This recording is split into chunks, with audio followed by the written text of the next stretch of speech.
5 August পরবর্তী সময়ে সবাই মনে করছিল যে ইসলামী যেসব রাজনৈতিক দলগুলো আছে তারা একত্রিত হবে এবং এক ভোটেই তারা নির্বাচন করবে, এবং এই বিষয়ে আপনাদের আলোচনাও হচ্ছে। কিন্তু পিআরটা আসার কারণে কি মনে হয় যে এই যে একটি জোট হওয়ার কথা ছিল বা সমঝোতা, এটি এখন বাস্তবায়ন করা পসিবল? আমরা জমিয়ত উলামা ইসলাম সবসময় ঐক্যে বিশ্বাসী। আমাদের অতীত ঐতিহ্য ঐক্যের পক্ষে। কখন আমরা বিভাজন বিভেদ অনৈক্যের পক্ষে আমাদের অবস্থান ছিল না। যেহেতু ঐক্যের প্রশ্ন আসছে, আমি একটু পিছনে যেতে চাই। জমিয়ত উলামা ইসলাম 1981 সালে জিয়াউর রহমানকে হত্যা করার পর পরবর্তীতে যখন প্রেসিডেন্ট ইলেকশন অনুষ্ঠিত হয় বাংলাদেশে, তখন রাষ্ট্রপতি শাসিত সরকার ছিল বাংলাদেশে। 91 পরে পার্লামেন্টারিয়ান গভর্নমেন্ট আমরা এই পদ্ধতিতে আসি, গণতান্ত্রিক যেসব বিষয় থাকে। তো ওই সময় যখন ইলেকশন ঘোষণা করা হয়, রাষ্ট্রপতি ইলেকশন, তখন রাজনৈতিকভাবে তখনকার প্রেক্ষাপটে মাঠে ময়দানে জমিয়ত ইসলাম সক্রিয় ছিল, নেজামে ইসলামও ছিল। তাদের সক্রিয়তার তুলনায় জমিয়ত ইসলাম সক্রিয়তা বেশি ছিল, প্রবল ছিল।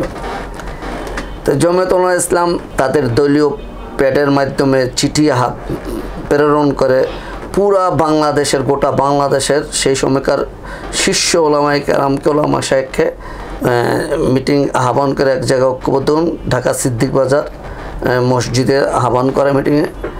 তো আহ্বায়ক ছিল জমিয়ত উলামা ইসলাম যে এই মুহূর্তে রাষ্ট্রপতি নির্বাচনে আলেমদের প্রতিনিধি দেওয়া দরকার, আর ওলামায়ে কেরাম যে এই দেশে একটা শক্তি সেটারও জানান দেওয়া দরকার।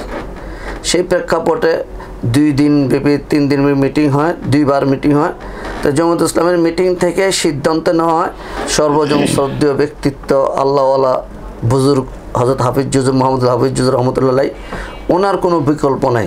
তো ওনাকে যদি স্বতন্ত্র প্রার্থী দাঁড় করানো হয় তাহলে একটা ভালো অবস্থানে নিয়ে যাওয়া যাবে, দলীয়ভাবে না, স্বতন্ত্রভাবে ওনাকে ইলেকশন করানো হলে। তো জমিয়ত উলামা ইসলামের উদ্যোগে সেই মিটিংগুলো হয় এবং সর্বসম্মতিক্রমে সিদ্ধান্ত হাফিজ জুজুরকে রাষ্ট্রপতি নির্বাচনে প্রতিদ্বন্দ্বিতা করানো হবে। সেখানে ওই নির্বাচনে হয়তো আপনারা শুনে থাকবেন বিচারপতি আব্দুস সত্তার বিএনপির পক্ষ থেকে ছিলেন, তিনি তখন সেই সময়কার ভারপ্রাপ্ত রাষ্ট্রপতি ছিলেন, এবং বাংলাদেশের অন্যতম আইনজ্ঞ ডক্টর কামাল হোসেন প্রতিদ্বন্দ্বিতা করেছেন। মুক্তিযুদ্ধের সর্বাধিনায়ক মেজর জেনারেল ওসমানী সাহেব, কর্নেল ওসমানী সাহেবও প্রতিদ্বন্দ্বিতা করেছেন। এছাড়া এই sector commander major Abdul Jalil Jasad থেকে প্রতিদ্বন্দ্বিতা করেছেন। এরকম অনেকেই প্রতিদ্বন্দ্বিতা করেছেন, এবং হযরত মাওলানা মাহমুদুল হাফিজ জুজুর রহমতুল্লাহ আলাইহি বটগাছ প্রতীকে স্বতন্ত্র প্রার্থী হিসেবে প্রতিদ্বন্দ্বিতা করেছেন। আমি অন্য যে প্রার্থীদের নাম বলেছি তারা দলীয় ছিলেন। তো হাফিজ জুজুর রহমতুল্লাহ প্রতিদ্বন্দ্বিতা করেছেন, এবং হাফিজ জুজুর রহমতুল্লাহ ওই নির্বাচনে 3য় পজিশন আসছেন। রাষ্ট্রপতি নির্বাচিত আব্দুস সত্তার সাহেব এবং 2nd পজিশন ডক্টর কামাল সাহেব ছিলেন। তা হাফিজ জুজুর যে 3য় পজিশনে এসছেন, এর পিছনে জমিয়ত উলামা ইসলামের ভূমিকা ছিল সর্বাধিক, এবং জমিয়ত উলামা ইসলামের ঘাঁটি বলে বিবেচিত সকলের আমাদের জানা বৃহৎ, তখন সিলেট জেলা ছিল, এখন বর্তমানে সিলেট বিভাগটাকে সিলেট জেলা ছিল। ওই সিলেট জেলাতে সর্বাধিক ভোট হাফিজ জুজুর পেয়েছেন। পুরো বাংলাদেশে যা ভোট পেয়েছেন বিভিন্ন জেলা হিসেবে সিলেট জেলাতে সর্বাধিক ভোট পেয়েছেন, এবং ওই ভোটটা আগে যাওয়ার কারণে হাফিজ জুজুর 3য় হয়েছেন। এমনও মানে একটা ভালো অবস্থানে চলে গেছেন, এবং ইসলামী শক্তিরা জানান দেওয়া হয়েছে। হাফিজ জুজুর যেহেতু স্বতন্ত্রভাবে প্রতিদ্বন্দ্বিতা করেছেন, নির্বাচন পরবর্তী সময়ে সবার মাঝে একটা উপলব্ধি আসলো, আমরা এক দলের ব্যানারে ঐক্যবদ্ধ হতে পারি কিনা, যে আমরা এই শক্তি অর্জন করলাম, ঐক্যবদ্ধ হতে পারি কিনা।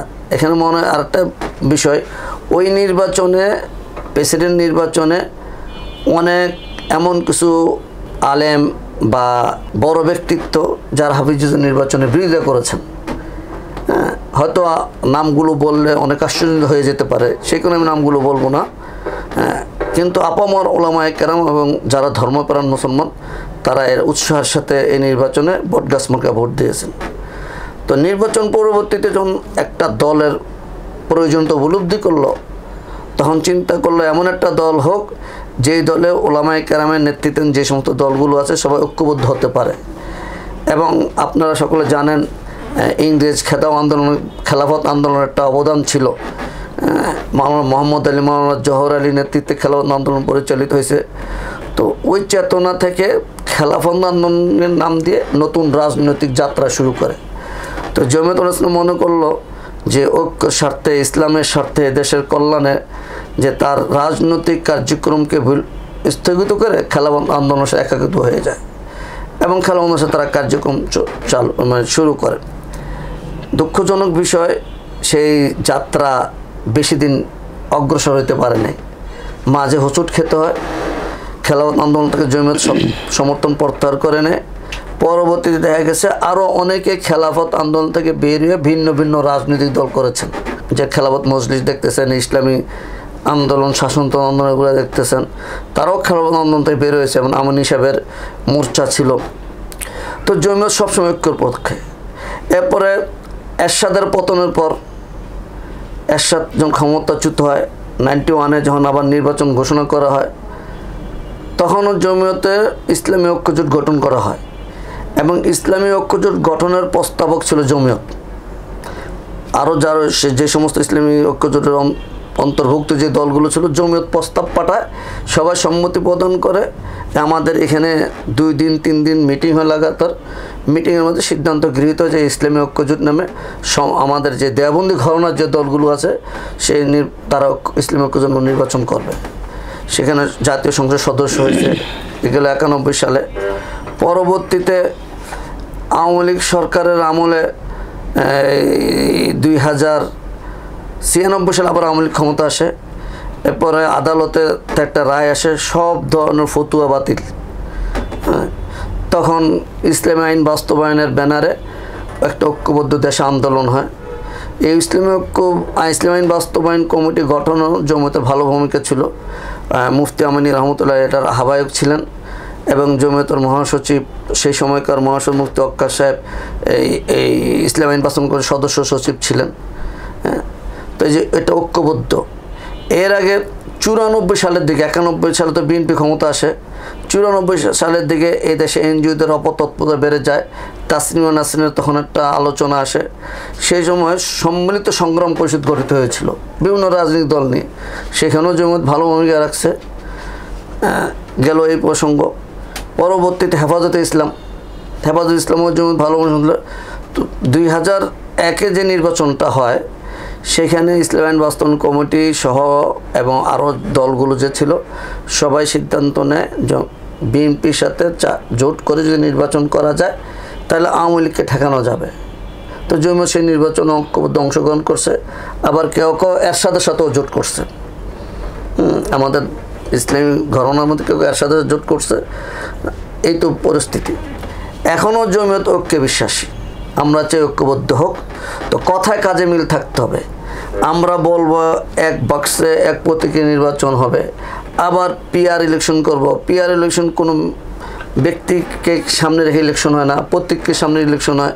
তো এই প্রতীক তো প্রতিটা নির্বাচনী এলাকাতে থাকবে, ব্যালট পেপারে থাকবে।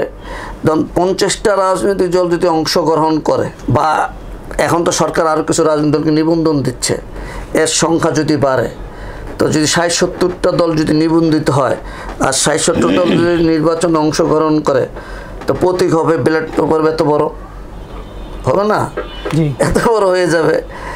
এখন আমরা যারা ঐক্যবদ্ধ হলাম তাদেরও প্রতীক থাকবে।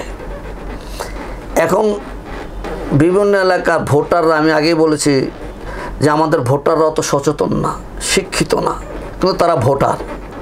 তো ভোটের প্রতীক নির্বাচনের ক্ষেত্রে যদি বলা হয় যে আপনারা অমুক প্রতীকে ভোট দেবেন, দেখা যাবে তার যে প্রতীকের প্রতি দুর্বলতা আছে একটা আগে থেকে, সেখানে তার সিলটা পড়ে যাবে। বর্তমান আমরা যেটা দিক নির্দেশন সেটা হবে না। তো আমরা বলবো ঐক্যের কথা, আবার একবার বক্সের কথা, আমাদের কাছে এগুলো একটু স্ববিরোধিতা মনে হয় এবং কৌশলে কিছুটা ভুলও মনে হয় আমাদের কাছে। সে কারণে আমরা মনে করি এই ঐক্যর কথা বলে আবার পিয়ারের কথা বলবো, এটা বেমানান লাগে। আমরা ঐক্যবদ্ধ হই, ঐক্যের পক্ষে জমিয়ত এখনও কাজ করে যাচ্ছে, ভিতরগতভাবেও কাজ করে যাচ্ছে, প্রকাশেও কাজ করে যাচ্ছে। আমরা ঐক্যকে সবসময় সাধুবাদ জানাই। আপনি 2001 সালে জোটের কথা বললেন এবং আপনারা এরপর থেকে তো 21 সাল পর্যন্ত বিএনপি জোটেই ছিলাম এবং জমিয়তের একটি ঐতিহাসিক একটি দল, তাদের ইতিহাস আছে, মতাদর্শ আছে। 21-এ যখন আপনারা বের হয়ে গেলেন বিএনপির জোট থেকে, এখন আবার সামনে নির্বাচনে হয়তো বা তাদের সাথে একটা সমঝোতা বা জোটের নির্বাচন হতে পারে, এই যে দুটি বিষয়, এটি কি সাধারণ জনগণকে দ্বিধায় ফেলে কিনা? একটা হলো নির্বাচন কেন্দ্রিক জোট হওয়া, অ্যালায়েন্স হওয়া নির্বাচন কেন্দ্রিক, আর একটা হলো আমি তার আদর্শকে গ্রহণ করা, দুটো এক জিনিস না। নির্বাচনে জোট হতে পারে, আবার এই জোটটা একসময় নাও থাকতে পারে, এরকম অতীতে অনেক ইতিহাস আছে। যুক্তফ্রন্টের সময় নির্বাচনী ঐক্য হয়েছিল আওয়ামী লীগের সাথে, নেজামে ইসলাম, জামাতুল ইসলাম, জামাত ইসলাম সব দল ছিল, তাই সেই জোটটা হয়েছিল মুসলিম লীগের বিরুদ্ধে।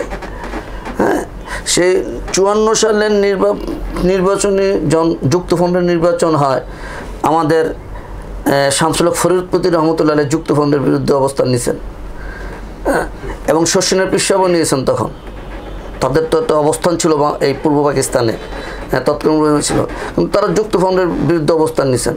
আবার আতহার আলী রহমতুল্লাহ, খতিব আজম রহমতুল্লাহ সহ যারা ছিলেন তারা যুক্তফ্রন্টের পক্ষে ছিলেন।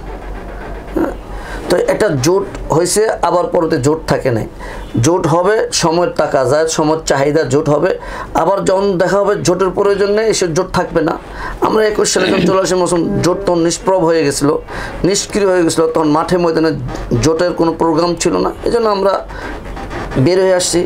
আবার যদি কোনো শক্তির সাথে বা কারোর সাথে জোট করতে হয়, জৈমত যদি মনে করে দেশ জাতি ইসলামের কল্যাণ করতে, সেটা করবে। আমাদের রাজনৈতিক কর্মকাণ্ড এমন কোনো কর্মকাণ্ড আমাদের দ্বারা প্রকাশ পায়নি যে আমরা এই মুহূর্তেই বিএনপির সাথে জোট করতেছি। এটা আমাদের বিরুদ্ধে একটা অপপ্রচার, এটা রাজনৈতিক প্রোপাগান্ডা।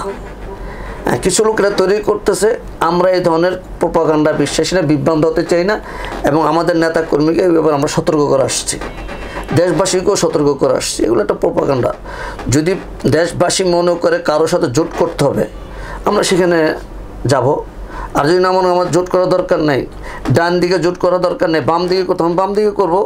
আবার যদি মনে করি ডান দিকে জোট করতে, আমরা ডান দিকে করবো। এটা প্রয়োজন, যখন নির্বাচন আসবে, প্রয়োজন যদি দেখা দেয়, তখন সেটা সেই মুহূর্তে স্পষ্টভাবে বলা যাবে।